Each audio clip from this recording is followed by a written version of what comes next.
Oi, pessoal do quarto ano. Tia Fátima tá aqui para mais uma aula de história. Não sei se vocês já perceberam, mas os conteúdos de história terminaram. Então, a tia Fátima vai começar a fazer correções e atividades junto com vocês, ok?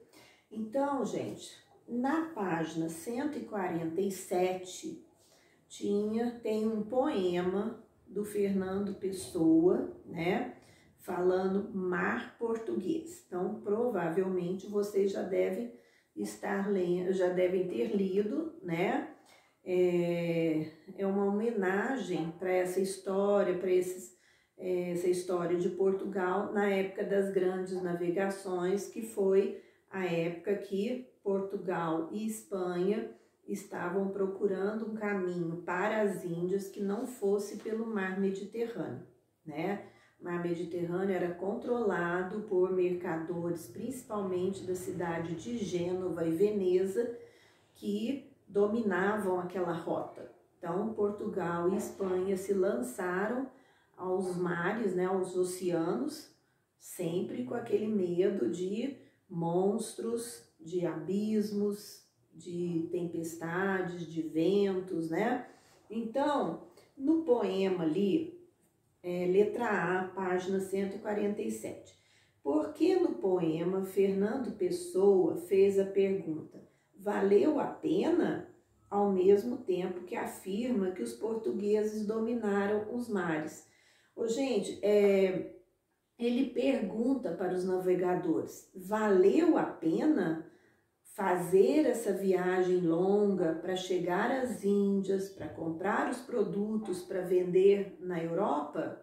Então é isso, valeu a pena essas viagens com todas as incertezas, né, dos navegadores, porque eles não tinham conhecimento de como eram os oceanos.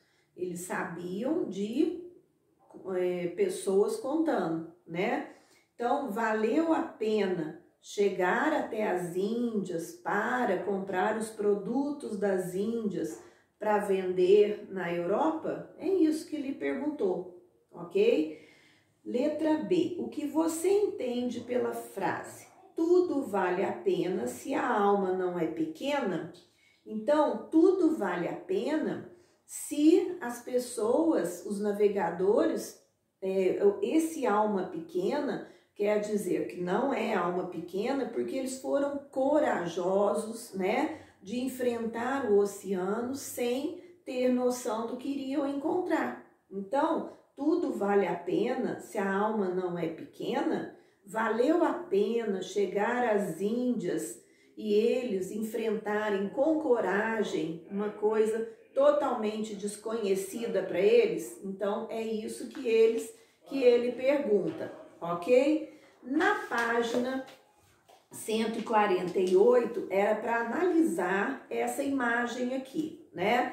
Pintura do século XV que retrata a cena de um comércio. Que lugar é esse que está retratado aqui?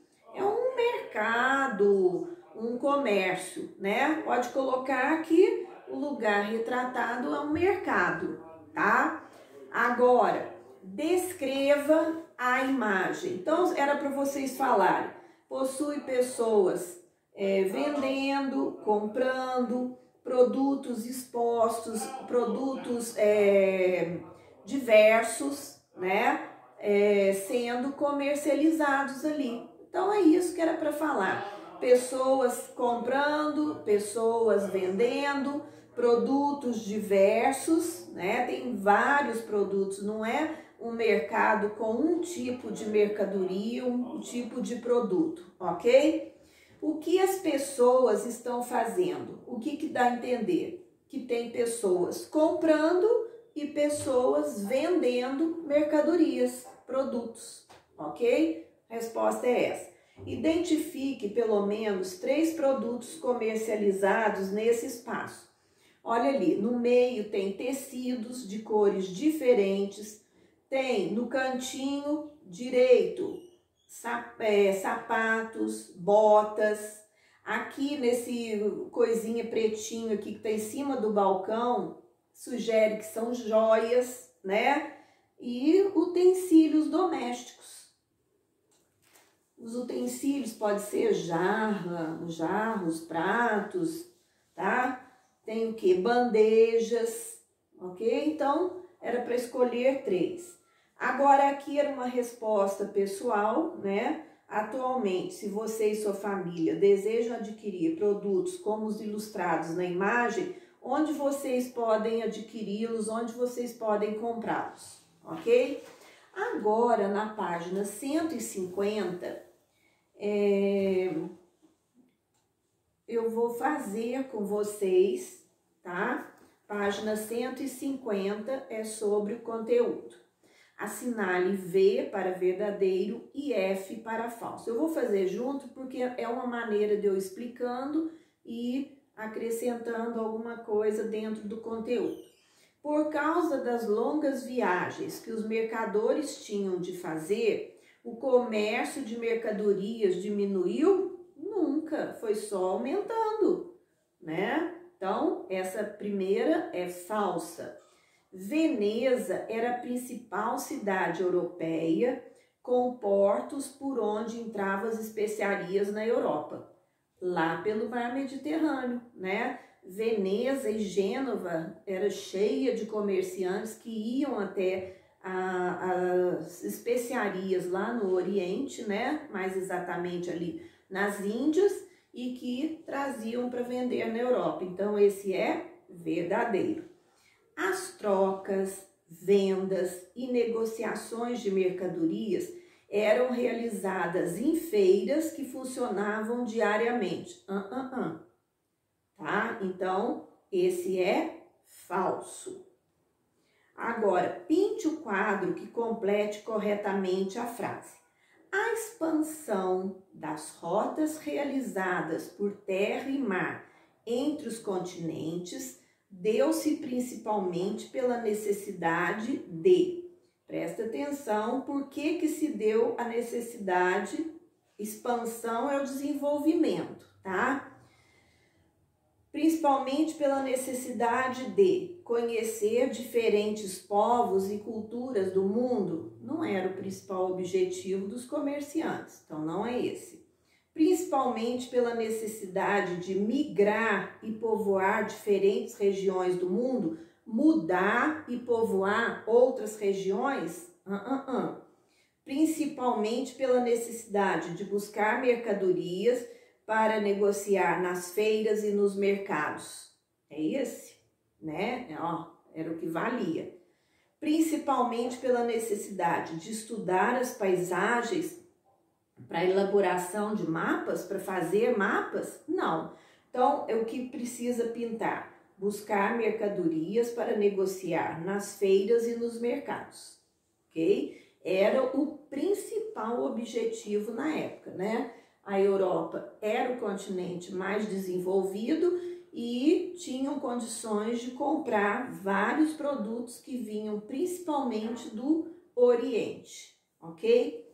Porque as especiarias se tornaram indispensáveis no passado, a ponto de serem vendidas a peso de ouro pelos comerciantes. Se tornaram indispensáveis, quer dizer, praticamente toda a Europa comprava as especiarias. E para serem vendidas a peso de ouro, quer dizer, a preço muito alto, e as pessoas compravam. Por quê? Porque as especiarias eram usadas para temperar os alimentos.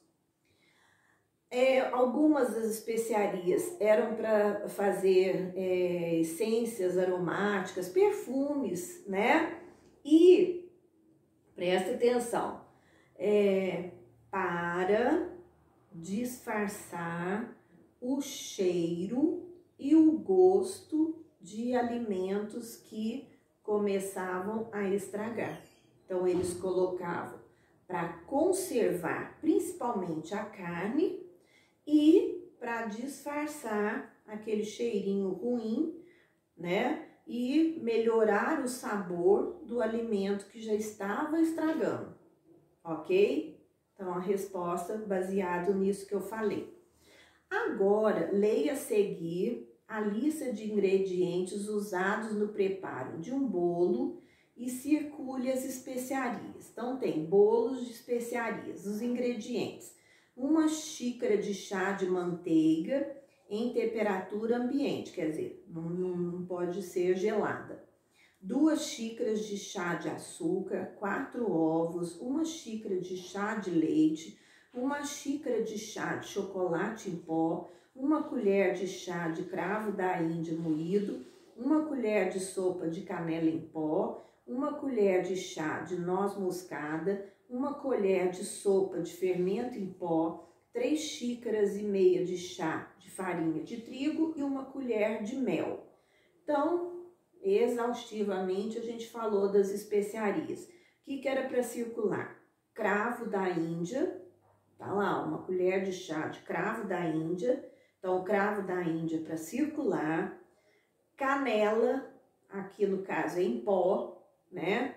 E a noz moscada, que hoje a gente consegue achar em qualquer lugar e não tem esse preço altíssimo que era vendido na época, né? Agora, pinte a afirmativa correta. Devido à distância do local de origem das especiarias, elas não são mais utilizadas na culinária atualmente. Hoje qualquer lugar tem, que eu acabei de falar, né? Qualquer lugar tem hoje o que se planta aí é tranquilo, sem problema. Com o tempo, as especiarias tornaram-se parte da culinária brasileira e estão presentes em muitas receitas. É esse daí.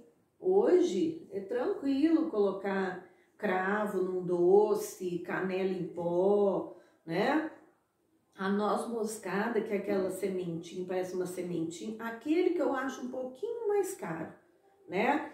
Por causa de seu alto preço, as especiarias são utilizadas atualmente apenas na fabricação de remédios, nem pensar. Hoje a gente tem, né, todas em casa, tranquilamente. Então, era para pintar a do meio. Esse daqui eu já pedi para vocês fazerem, que eu já até corrigi, né? Que é o número 5. Teve gente que colocou aí coisa nada a ver, hein? A gente falou bastante, eu mostrei até imagens de como eles imaginavam os oceanos, né? Teve gente que desenhou, que fez as duas certinho, desenhou muito legal. Porque os europeus, especialmente os portugueses, investiram no desenvolvimento de tecnologias de navegação para superar o desafio de navegar pelos oceanos. Nós vimos ali o astrolábio, a bússola, as caravelas, que eram as embarcações. Por que eles investiram nisso? Porque eles queriam chegar até as Índias para comprar os produtos das Índias para vender na Europa. Então, e o mar Mediterrâneo na época era dominado pelos comerciantes, principalmente de 2 cidades da Itália, de Gênova e Veneza. Então, quem passasse por aquela rota pelo mar Mediterrâneo corria o risco de ter seus navios afundados, serem atacados. Então, eles investiram no desenvolvimento de tecnologias para enfrentar os oceanos, que eles tinham medo, né? Para enfrentar os oceanos, para chegarem até as Índias, para comprarem os produtos muito valorizados pelos europeus, ok? A resposta é essa. Agora, página 153, pinte os quadros que completam corretamente as informações sobre as tecnologias de navegação. Instrumento de origem árabe, o astrolábio indica a localização por meio da medição da altura ou da largura das estrelas e dos navios ou astros. Da altura em relação ao horizonte, né? E das estrelas e dos astros, não é dos navios, né? O astrolábio é em relação aos astros, a altura dos astros, então era para pintar altura e astros. A bússola possui uma pedra ou uma agulha com imã que sempre aponta para o sul ou para o norte, independente de sua posição. Isso daqui não precisa nem falar. É aquela agulha que, independente da sua posição, ela está sempre virada para o norte. Então, era para pintar agulha e norte. A grande inovação, a grande novidade das caravelas eram as velas que eram no formato triangular ou redondos, que permitiam manobras em alto mar, e as velas quadradas que eram impulsionadas pelo mar ou pelo vento. Quem que batia nas velas quadradas para movimentar a embarcação? Então, olha, as caravelas tinham velas triangulares, tá? Que permitiam manobras em alto mar, e as velas quadradas eram tocadas pelo vento, ok? Então, era só para pintar, pinta direitinho, bem feitinho. De que forma os portugueses conseguiram descobrir uma nova rota para as Índias sem ter que passar pelo mar Mediterrâneo? A rota deles foi contornando o continente africano. É essa rota, navegando pelo Oceano Atlântico e depois pelo Índico para chegar até o Oriente, tá? Então, a nova rota, contornando o continente africano pelo Oceano Atlântico e depois pelo Oceano Índico, tá? E eles tinham até uma dúvida se havia ligação entre o Oceano Atlântico e Índico. E aí eles enfrentaram esse desafio e acabaram comprovando que havia ligação entre eles, né? E que não existiam monstros, nem abismos, nem vento que acabava com tudo. Ali embaixo, quando contornaram o continente africano, era meio difícil ali, mas eles conseguiram enfrentar esse desafio. Cristóvão Colombo, é o 10, página 153.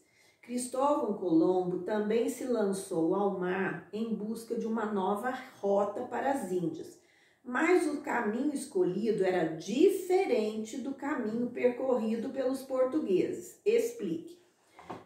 Os portugueses estavam lá, contornando o continente africano pelo Oceano Atlântico.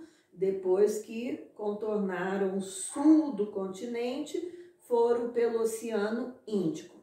Agora, qual foi a rota do Cristóvão Colombo? Ele pensou que, como a Terra é redonda, se ele saísse para o Ocidente, ele chegaria no Oriente, tudo pelo oceano. Então, caminho dele, como a Terra é redonda, ele saía para o Ocidente, contornaria e chegaria no Oriente, tudo por oceano.